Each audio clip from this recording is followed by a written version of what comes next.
കേരളം CPM-നെ സംബന്ധിച്ച് അവരുടെ ഏക പച്ചത്തുരുത്താണ്. അവിടെ വീണ്ടും അധികാരം നിലനിർത്തേണ്ടത് CPM-ന്റെ ആവശ്യമാണ്. എന്നാൽ കോൺഗ്രസിനെ സംബന്ധിച്ച് വരുന്ന തിരഞ്ഞെടുപ്പ് അതിലേറെ നിർണായകമാണ്. ഏത് വിധേയനെയും ഭരണത്തിലേക്ക് എത്തുക എന്ന് പറയുന്നത് UDF-നെ സംബന്ധിച്ച് അതിജീവനത്തിന്റെ പോരാട്ടമാണ്. രാജീവിനെ സംബന്ധിച്ച് നിലമ്പൂര് കരുത്ത് കാട്ടുവാൻ വേണ്ടിയുള്ള ഒരു അവസരമാണ്. BJP ലക്ഷ്യം വെക്കുന്നത്. നമസ്കാരം, വൈറ്റ് സ്വാൻ ടോക്സിലേക്ക് ഏവർക്കും സ്വാഗതം. നമസ്കാരം. വീണ്ടും തെരഞ്ഞെടുപ്പ് വാർത്തകളിൽ നിറയുകയാണ് നിലമ്പൂരിന്റെ ഒരു തെരഞ്ഞെടുപ്പ് സാധ്യത, അല്ലെങ്കിൽ അവിടെ ഏത് മുന്നണിക്കാണ് സാധ്യത, ഏത് സ്ഥാനാർത്ഥിയാകും എന്നൊക്കെയുള്ള ഒരു കാര്യത്തെ പറ്റി എന്താണ് അങ്ങയുടെ ഒരു കാഴ്ചപ്പാട്? ഇവിടെ നിലമ്പൂർ ഉപതെരഞ്ഞെടുപ്പ് ഉണ്ടാകാനിടയായ സാഹചര്യത്തെ സംബന്ധിച്ച് നമുക്ക് ഏവർക്കും ധാരണയുള്ളതാണ്. രണ്ടാം പിണറായി സർക്കാർ, നമുക്കറിയാം കേരളത്തിൽ എപ്പോഴും മാറി മാറി ഗവൺമെന്റുകൾ അധികാരത്തിൽ വരുന്ന, അതായത് പാർട്ടിക്ക് ഒന്നെങ്കിൽ UDF അല്ലെങ്കിൽ LDF, അങ്ങനെ മുന്നണികൾ മാറി മാറി അധികാരത്തിൽ വരുന്ന ഒരു സംസ്ഥാനമാണ് കേരളം. അവിടെ ഒട്ടും ഈ സമീപകാലത്തൊന്നും ശീലമില്ലാത്ത തരത്തിൽ വീണ്ടും ഇടതു മുന്നണി അധികാരത്തിലേക്ക് വരുന്നു. അധികാരത്തിലേക്ക് വരുവാൻ വേണ്ടി പല ഘടകങ്ങൾ അന്ന് തുടർഭരണത്തിന് വഴിയൊരുക്കി. പ്രധാനമായിട്ടും കോവിഡിന്റെ ഒരു പശ്ചാത്തലം, കാരണം പലതരത്തിലുള്ള പ്രകൃതി ദുരന്തങ്ങളും ആരോഗ്യപരമായ പ്രശ്നങ്ങളും ഒക്കെ ബാധിച്ചൊരു ജനതയ്ക്ക് മുൻപിലേക്ക് പ്രതിപക്ഷത്തിനൊന്നും സർക്കാരിനെതിരെ വലിയ വിമർശനങ്ങളൊന്നും ഉന്നയിക്കാൻ അന്ന് കഴിയുന്നൊരു കാലഘട്ടമല്ലായിരുന്നു. അതിൻ്റെ എല്ലാ ആനുകൂല്യങ്ങളും പറ്റിയാണ് രണ്ടാം പിണറായി സർക്കാർ അധികാരത്തിലേക്ക് എത്തുന്നത്. രണ്ടാം പിണറായി സർക്കാർ അധികാരത്തിലേക്ക് എത്തുമ്പോൾ നമുക്കറിയാം രാജ്യത്ത് CPM എന്ന രാഷ്ട്രീയ പാർട്ടിയുടെ അവസ്ഥ നമുക്കറിയാം. ഇന്ന് പാർട്ടിയുടെ ദേശീയ ജനറൽ സെക്രട്ടറി പോലും കേരളത്തിൽ നിന്നുള്ള ഒരാളാണ്. അതായത് കമ്മ്യൂണിസ്റ്റ് പാർട്ടി ഓഫ് മാർക്സിസ്റ്റ് എന്ന് പറയുന്ന ഒരു പാർട്ടി കേരളത്തിൽ മാത്രം നിൽക്കുന്ന ഒരു പാർട്ടിയായിട്ട്, അല്ലെങ്കിൽ ബംഗാളിലും ത്രിപുരയിലും ഒക്കെ അധികാരത്തിലുണ്ടായിരുന്ന പാർട്ടി ഇന്ന് അവിടെ എല്ലാം നാമവിശേഷമായിട്ടുണ്ട്. അതായത് ആ പാർട്ടിക്ക് ഇന്ന് അവിടെ ഒന്നും അണികളില്ലാത്ത, നേതാക്കന്മാരില്ലാത്ത ഈ പാർട്ടിയുടെ ഓഫീസുകളിലെല്ലാം BJP-ക്കാർ ഭരിക്കുന്ന, BJP-ക്കാർ ഈ പാർട്ടിയുടെ ഓഫീസുകളൊക്കെ ഏറ്റെടുക്കുന്ന ഒരു സ്ഥിതി വിശേഷമാണ് രാജ്യത്താകമാനം CPM-നുള്ളത്. എന്നാൽ കേരളം CPM-നെ സംബന്ധിച്ച് അവരുടെ ഏക പച്ചത്തുരുത്താണ്. അവിടെ വീണ്ടും അധികാരം നിലനിർത്തേണ്ടത് CPM-ന്റെ ആവശ്യമാണ്. അതായത് അല്ലെങ്കിൽ കേരളത്തിലൂടെ അധികാരം നഷ്ടപ്പെട്ടു കഴിഞ്ഞാൽ ഈ പാർട്ടി രാജ്യത്ത് എവിടെയും അധികാരമില്ലാത്തൊരു പാർട്ടിയായിട്ട് മാറും. എന്നാൽ കോൺഗ്രസിനെ സംബന്ധിച്ച് വരുന്ന തിരഞ്ഞെടുപ്പ് അതിലേറെ നിർണായകമാണ്. കാരണം തുടർച്ചയായിട്ട് 2 തവണയാണ് അധികാരത്തിന് പുറത്തേക്ക് കോൺഗ്രസ് മാറി നിൽക്കുന്നത്. രാജ്യത്ത് നമുക്കറിയാം കോൺഗ്രസ് 60 വർഷക്കാലം ഇന്ത്യ ഭരിച്ചൊരു പാർട്ടിയാണ്. ഇന്ന് ഇന്ത്യയിൽ അധികാരത്തിലേക്കില്ല. മാത്രമല്ല ഇന്ത്യയിലെ ഭൂരിഭാഗം സംസ്ഥാനങ്ങളിലും ഇന്ന് കോൺഗ്രസ് അല്ല അധികാരത്തിലുള്ള. നമുക്കറിയാം ഒരു എത്രയോ വർഷങ്ങൾക്ക് മുമ്പ് കോൺഗ്രസ് ആയിരുന്നു രാജ്യത്തെ ഭൂരിഭാഗം സംസ്ഥാനങ്ങളും ഭരിച്ചിരുന്നത്. അത്തരത്തിൽ വളരെയധികം ബുദ്ധിമുട്ടുകൾ നേരിടുന്നു. ഇപ്പോൾ ഏതൊരു രാഷ്ട്രീയ പാർട്ടിയെ സംബന്ധിച്ചും മുന്നോട്ട് പോക്കിന് അതിൻ്റെ ഘടകമായി മാറുന്ന ഒന്ന് പ്രവർത്തിക്കുവാനുള്ള അണികളും, രണ്ടാമത് സാമ്പത്തികമാണ്. രാജ്യത്ത് കോൺഗ്രസ് ഇനി ഒരിക്കൽ കൂടി കേരളത്തിൽ കോൺഗ്രസ് അധികാരത്തിൽ വന്നില്ലെങ്കിൽ സ്വാഭാവിക അണികളെല്ലാം കോൺഗ്രസ് പാർട്ടി വിട്ടുപോകും. അതുപോലെ തന്നെ കോൺഗ്രസിലെ UDF-ലെ മറ്റൊരു ഘടകകക്ഷിയായ ലീഗിനെ എടുത്തു നോക്കിയാലും അധികാരമൊന്നും ഇല്ലാതെ ലീഗിന് എല്ലാ കാലത്തൊന്നും രാഷ്ട്രീയ പ്രവർത്തനം നടത്തി മുന്നോട്ട് പോകാൻ കഴിയുന്ന ഒരു ശൈലിയിലുള്ള രാഷ്ട്രീയ പാർട്ടിയല്ല മുസ്ലിം ലീഗ്. അങ്ങനെ വരുന്നൊരു സാഹചര്യത്തിൽ ഏത് വിധേയനെയും ഭരണത്തിലേക്ക് എത്തുക എന്ന് പറയുന്നത് UDF-നെ സംബന്ധിച്ച് അതിജീവനത്തിന്റെ പോരാട്ടമാണ്. കാരണം ഇനി അധികാരത്തിലെത്തുവാൻ കഴിയില്ലെങ്കിൽ കോൺഗ്രസിന്റെ ഭാവിയെ സംബന്ധിച്ച് വളരെയധികം അനിശ്ചിതത്വങ്ങൾ ഉണ്ടാവുന്നൊരു കാര്യം. അതുകൊണ്ട് തന്നെ ഈ 2 മുന്നണികൾക്കും തെരഞ്ഞെടുപ്പ് അങ്ങേയറ്റം നിർണായകമാണ്, നിലമ്പൂരിലെ ഉപതെരഞ്ഞെടുപ്പ്. എന്നാൽ BJP-യെ സംബന്ധിച്ച് നമ്മൾ പരിശോധിച്ച് കഴിഞ്ഞാൽ നിലമ്പൂരിൽ BJP ഏതെങ്കിലും തരത്തിലുള്ള അട്ടിമറി വിജയം നേടുന്നതിനൊന്നും സാധ്യതയൊന്നുമില്ല. അതായത് എന്നിരുന്നാലും BJP-ക്ക് അറിയാലോ പുതിയ സംസ്ഥാന അധ്യക്ഷൻ വന്നിരിക്കുന്നു. K. സുരേന്ദ്രനെയൊക്കെ ഒഴിവാക്കി രാജീവ് ചന്ദ്രശേഖർ BJP-യുടെ സംസ്ഥാന അധ്യക്ഷ സ്ഥാനത്തേക്ക് കടന്നു വന്നിരിക്കുന്ന ഒരു സാഹചര്യമാണ്. രാജീവിനെ സംബന്ധിച്ച് നിലമ്പൂര് കരുത്ത് കാട്ടുവാൻ വേണ്ടിയുള്ള ഒരു അവസരമാണ്. BJP ലക്ഷ്യം വെക്കുന്നത് നിലമ്പൂർ ഉപതെരഞ്ഞെടുപ്പിനെയല്ല, അതിനുശേഷം വരുന്ന തദ്ദേശ സ്വയംഭരണ സ്ഥാപനങ്ങളിലേക്കുള്ള തെരഞ്ഞെടുപ്പിനെയാണ്. അതിന് വേണ്ട പടക്കോപ്പുകൾ ഒരുക്കുന്നതിനാകും നിലമ്പൂരിനെ അവർ നോക്കി കാണുക സ്വാഭാവികമായിട്ടും. അതുകൊണ്ട് തന്നെ 3 മുന്നണികളെ സംബന്ധിച്ചും നിലമ്പൂർ ഉപതെരഞ്ഞെടുപ്പ് അങ്ങേയറ്റം നിർണായകമാണ്.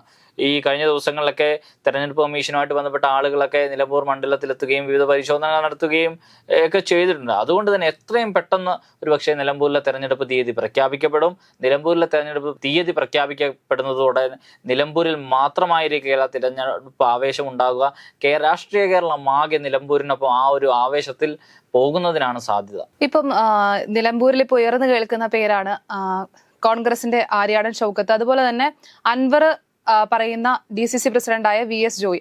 അൻവർ നാമനിർദ്ദേശം ചെയ്യുന്ന, അല്ലെങ്കിൽ അൻവർ സപ്പോർട്ട് ചെയ്യുന്ന ആള് VS ജോയിയാണ്. അപ്പൊ ഇത് കോൺഗ്രസിനെ സംബന്ധിച്ചിടത്തോളം വലിയ പ്രതിസന്ധിയാണെന്ന് പറഞ്ഞാൽ അത് ശരിയാണോ? മലപ്പുറത്തെ ഭൂരിഭാഗം മണ്ഡലങ്ങളും UDF-നൊപ്പം നിൽക്കുന്ന മണ്ഡലങ്ങൾ. ഇപ്പൊ ആകെ മലപ്പുറത്തുള്ള മണ്ഡലങ്ങൾ 16 ആണ്. ഈ 16 മണ്ഡലങ്ങളിൽ 4 മണ്ഡലങ്ങളിൽ മാത്രമാണ് ഇടതുപക്ഷം ജയിച്ചിട്ടുള്ളത്. ഈ 4 മണ്ഡലങ്ങളിലും ഇടതുപക്ഷം എന്ന് പറയുമ്പോൾ CPM-ന്റെ ഒരാൾ മത്സരിക്കുന്ന ഒരു മണ്ഡലത്തിൽ മാത്രമാണ്. ബാക്കി എല്ലാ ഇടങ്ങളിലും CPM സ്വതന്ത്രരെയാണ്. KT ജലീലായാലും PV അൻവർ ആയാലും അബ്ദുറഹ്മാൻ ആയാലും എല്ലാം സ്വതന്ത്ര സ്ഥാനാർത്ഥികളാണ്. അതിനപ്പുറത്തേക്ക് CPM-ന്റെ ചിഹ്നത്തിൽ CPM-ന്റെ ആളുകളെ മത്സരിപ്പിച്ചാൽ വിജയിക്കുന്ന ഒരു സാഹചര്യമൊന്നും മലപ്പുറം ജില്ലയിൽ ഒരു മണ്ഡലത്തിലും ഇല്ല. നിലമ്പൂരും അടിസ്ഥാനപരമായി കോൺഗ്രസിന് സ്വാധീനമുള്ള മണ്ഡലമാണ്. എന്നാൽ ചില ഘടകങ്ങൾ കാരണം അവിടെ കോൺഗ്രസിന് കഴിഞ്ഞ തെരഞ്ഞെടുപ്പുകളിൽ വിജയിക്കാൻ കഴിഞ്ഞില്ല. അതിനകത്ത് പ്രധാനപ്പെട്ട ഘടകം എന്ന് പറയുന്നത് ആര്യാടൻ മുഹമ്മദാണ് ദീർഘകാലത്തോളം നിലമ്പൂരിനെ പ്രതിനിധീകരിച്ചത്. ആര്യാടന് ശേഷം, ആര്യാടനെ നമുക്കറിയാം, ആര്യാടൻ മലപ്പുറം ജില്ലയിൽ അല്ലെങ്കിൽ മലബാറിലെ കോൺഗ്രസ് രാഷ്ട്രീയത്തിന്റെ സമാനതകളില്ലാത്ത ഒരു വ്യക്തിത്വമാണ് ആര്യാടൻ മുഹമ്മദ് കോൺഗ്രസിനെ വലിയൊരു തോതിൽ കോൺഗ്രസിനെ മലപ്പുറത്ത് സംഘടിപ്പിച്ച് മുന്നോട്ട് പോകുമ്പോൾ ലീഗിന് ആര്യാടനോട് പല ഘട്ടങ്ങളിലും വലിയ താല്പര്യമൊന്നും ഉണ്ടായിട്ടില്ല. കാരണം നമുക്കറിയാലോ ലീഗിന്റെ വോട്ട് ബാങ്ക് രാഷ്ട്രീയം എന്താണെന്നും ലീഗ് ഏതു തരത്തിലുള്ള ജനവിഭാഗങ്ങൾക്കിടയിലാണ് പ്രധാനമായും കേന്ദ്രീകരിച്ച് പ്രവർത്തിക്കുന്നതെന്നൊക്കെ നമുക്ക് കൃത്യമായിട്ട് അറിയാം. അപ്പൊ അത്തരത്തിലൊരു അതേ ജനവിഭാഗത്തിന്റെ ഇടയിൽ തന്നെ ആളുകളെ സ്വാധീനിക്കുന്ന തരത്തിൽ പ്രവർത്തിച്ച ഒരാളാണ് ആര്യാടൻ മുഹമ്മദ്. സ്വാഭാവികമായിട്ടും വലിയ തോതിൽ അണികളെ പിടിച്ചു നിർത്തുവാനും അപ്പം നിലമ്പൂരിന്റെ പല പ്രദേശങ്ങളിലും ലീഗുമായിട്ട് കൂടി ഏറ്റുമുട്ടിയായിരുന്നു ആര്യാടൻ മുഹമ്മദിന്റെ രാഷ്ട്രീയ ജീവിതം. ഏറെക്കുറെ ആര്യാടൻ മുഹമ്മദിന്റെ മകൻ ആര്യാടൻ ഷൗക്കത്തിന്റെ രാഷ്ട്രീയ ജീവിതം അങ്ങനെയൊക്കെ തന്നെയാണ്. നമുക്കറിയാം MES മാമ്പാട് കോളേജൊക്കെ നിലമ്പൂർ നിയോജകമണ്ഡലത്തിൽപ്പെടുന്ന ക്യാമ്പസാണ്. ഇവിടെ KSU MSF-ഉം പരസ്പരം ചേരിതിരിഞ്ഞുള്ള മത്സരമാണ്. അവിടെ ഏറ്റവും വലിയ മത്സരം നടക്കുന്ന KSU MSF-ഉം തമ്മിലാണ്. പരസ്പരം ചേരിതിരിവുകളാണ്, സംഘർഷങ്ങളാണ്. ഇത്തരത്തിൽ ലീഗുമായിട്ട് അത്ര രസത്തിൽ കോൺഗ്രസ് പോകുന്ന ഒരു മണ്ഡലമല്ല നിലമ്പൂർ. അവിടെയാണ് ഈ സാധ്യതകളൊക്കെ പ്രയോജനപ്പെടുത്തി ഒരു കാലത്ത് ദീർഘകാലത്തോളം PV അൻവറിന്റെ ഒരു രാഷ്ട്രീയ പശ്ചാത്തലം എന്ന് പറയുന്നത് കോൺഗ്രസ് രാഷ്ട്രീയമാണ്. യൂത്ത് കോൺഗ്രസിന്റെ ഒക്കെ നേതാവായിട്ട് തന്റെ യൗവനവും ഒക്കെ മാറ്റിവെച്ച യൂത്ത് കോൺഗ്രസിനൊപ്പം ഒരു സ്വാതന്ത്ര്യ സമര സേനാനിയുടെ മറ്റോ മകനൊക്കെയാണ്. അത്തരത്തിൽ ദീർഘകാലത്തോളം കോൺഗ്രസിനൊപ്പം സഞ്ചരിച്ച ഒരാൾ, അങ്ങനെ ഒരാൾ തെരഞ്ഞെടുപ്പിലേക്ക് അവിടെ പെട്ടെന്ന് സ്ഥാനാർത്ഥിയാകുന്നു. തീർച്ചയായിട്ടും കോൺഗ്രസിന്റെ വോട്ടുകൾ അദ്ദേഹത്തിന് ലഭിക്കുന്നു, ലീഗിന്റെ വലിയ തോതിലുള്ള വോട്ടുകൾ അദ്ദേഹത്തിന് ലഭിക്കുന്നു. അങ്ങനെയാണ് അവിടെ ഒരു അട്ടിമറി വിജയത്തിന് കളമൊരുക്കിയത്. അൻവർ ആദ്യം തോൽപ്പിക്കുന്നത് ആര്യാടൻ ഷൗക്കത്തിനെ തന്നെയാണ്. ആര്യാടൻ മുഹമ്മദിന് ശേഷം ആ മണ്ഡലത്തിലേക്ക് സ്ഥാനാർത്ഥിയായി വരുന്നത് മകനായ ഷൗക്കത്താണ്. എന്നാൽ ഷൗക്കത്തിന് ആര്യാടന് ജനങ്ങൾക്കിടയിൽ ഉണ്ടാക്കുവാൻ പറ്റിയ സ്വീകാര്യത ഉണ്ടാക്കിയെടുക്കുവാൻ ഷൗക്കത്തിന് പറ്റുന്നില്ല. അങ്ങനെയാണ് ഷൗക്കത്ത് പരാജയപ്പെടുന്നത്. പക്ഷേ ആര്യാടൻ ഷൗക്കത്ത് മോശമാണെന്നല്ല അതിനർത്ഥം. ആര്യാടൻ ഷൗക്കത്ത് കേരള രാഷ്ട്രീയത്തിൽ കൃത്യമായ ആളുകളെ സംഘടിപ്പിക്കാൻ കഴിവുള്ള, മലബാർ രാഷ്ട്രീയത്തിൽ കൃത്യമായിട്ട് അണികളെ ഒപ്പം നിർത്തുവാൻ കഴിവുള്ള, നിലമ്പൂരിലെ തന്നെ പാർട്ടി സംവിധാനം ഷൗക്കത്തിന്റെ കൂടെയാണ്. സാംസ്കാരിക രംഗങ്ങളിലെ സജീവ പ്രവർത്തനം യാതൊന്നും ആഗ്രഹിക്കാതെ കേരളം ആകെ നടന്ന ലഹരിക്കെതിരെ ആവട്ടെ, മറ്റ് അനീതികൾക്കെതിരെ ആവട്ടെ നിരന്തരം ശബ്ദിക്കുന്ന ഒരു കോൺഗ്രസ് രാഷ്ട്രീയത്തിലെ സജീവ മുഖം തന്നെയാണ് ഷൗക്കത്ത് ഒരു നല്ല സ്ഥാനാർത്ഥിയാണ് നിലമ്പൂരിനെ സംബന്ധിച്ച്. ഇനിയുള്ള മുന്നോട്ട് പോക്കിലാണെങ്കിലും VS ജോയും ഏറെക്കുറെ അതുപോലെ തന്നെയാണ്. ഇന്നും ഒരു KSU-കാരൻ്റെ മനസ്സോടെ കോൺഗ്രസ് രാഷ്ട്രീയത്തിൽ സജീവമായി നിലകൊള്ളുന്ന ഒരാളാണ് VS ജോയ്. KSU-വിൻ്റെ സംസ്ഥാന അധ്യക്ഷനായിരുന്നപ്പം കേരളം ആകെ ഓടി നടന്ന് ഈ പ്രസ്ഥാനത്തെ ചലിപ്പിക്കുന്നതിൽ വളരെ വലിയ പങ്ക് വഹിച്ച ഒരു വ്യക്തിയായിരുന്നു VS ജോയ്. ഞങ്ങളുടെയൊക്കെ വിദ്യാഭ്യാസ കാലത്ത് VS ജോയ് KSU-വിൻ്റെ സംസ്ഥാന അധ്യക്ഷനായിരുന്നു.